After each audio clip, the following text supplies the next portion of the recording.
We've been talking about this for years. Fox News is a completely toxic, extremist right-wing echo chamber, mostly sympathetic to President Donald Trump, but occasionally not. But every once in a while, one of their anchors, Shepard Smith, would tell the truth. He would say what Donald Trump says in this video, what Donald Trump said in this press conference is not true. He would say what the Trump administration is telling you is without evidence. And we knew that Shep was out of place this entire time. But we also recognized it might have been useful to Fox News to have him there to provide ideological cover, to allow themselves to say marginally more credibly, we are fair and balanced. There is diversity of opinion on our network. And recently, it started getting very publicly ugly. For example, Shep Smith, a week or two ago, interviewed Fox legal analyst Andrew Napolitano, a former judge. And Napolitano said, listen, Trump's actions with Ukraine are both impeachable and potentially criminal. Fellow Fox News host Tucker Carlson came in and attacked the judge. And then Shep and Tucker got into a public argument that had to be mediated by Fox News higher-ups telling Shep Smith, you've got to cut it out. That was a big signal that things were not looking good for Shep Smith. And Shep Smith has now quit Fox News. Here's a little bit of him signing off on his last broadcast. I've worked with the most talented, dedicated, and focused professionals I've ever known. They sacrifice endlessly and tirelessly to get the news exactly right, and I am so proud of them. And I'm honored to have anchored their work each day. I'll miss them and our time together greatly and deeply. So recently, I asked the company to allow me to leave Fox News. After requesting that I stay, they obliged. Under our agreement, I won't be reporting elsewhere, at least in the near future, but I will be able to see more of Gio and Lucia and our friends and family. Then we'll see what comes along. This is my last newscast here. Thank you for watching today and over the decades as I traveled to many of your communities and anchored this program, Studio B and Fox Report, plus endless marathon hours of breaking news. It's been an honor. So as Shep says there, contractually, he's not allowed to pop up on CNN or MSNBC or ABC News for some time. Who knows what he'll be doing financially? He's just fine. He doesn't have to work probably ever again if he doesn't want to. But let's go through this sequentially. First of all, Shep says it was voluntary. I believe that, strictly speaking, it was voluntary. But it was voluntary in a context where his bosses had recently come to him and said, do not go after Tucker Carlson again.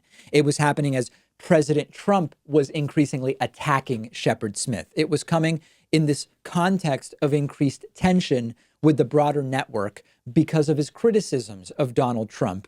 And it's pretty clear that other Fox hosts were not expecting this based on what they said on air. There was speculation that Shep was pushed out by Trump's Attorney General, William Barr. Now, you might say, William Barr, what on earth does William Barr have to do with this? Well, it turns out that the day before Shep's resignation, William Barr met with a Fox News owner, News Corporation owner, Rupert Murdoch. It is sketchy, but there is no evidence right now that the meeting was directly related to Shep Smith. So then we get to, is this good or bad? Because all along I've been saying, on the one hand, Shep telling the truth every once in a while might pierce the echo chamber filter bubble of the Fox audience, and that's a good thing. But on the other hand, having Shep at Fox News, as I mentioned already, gives them some plausible deniability about being anything other than tools of the American right wing.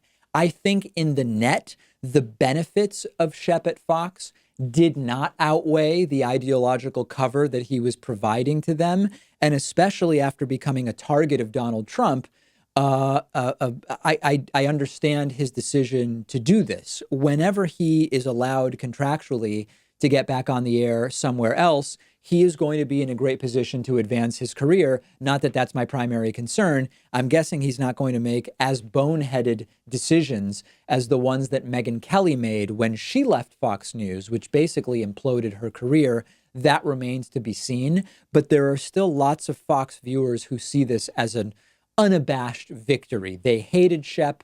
They would, anytime he told the truth, start making homophobic comments about Shep as if his sexual orientation has anything to do with whether he's telling us the truth or not.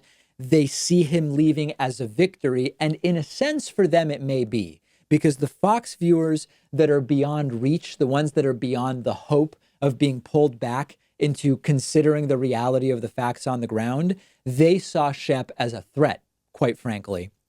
And for them, Shep leaving is indeed a victory. So not surprising, probably in the net, something that is not going to have any kind of real impact on the 2020 election or on Donald Trump, but not a surprising thing, as we've been following for a couple of years now. And we will see where Shep lands. And we will see, interestingly, also, will there be any, Trump has also been going after Chris Wallace, who less frequently than Shep, but every once in a while will insert some truth into his broadcasts or his challenging questions to Trump officials.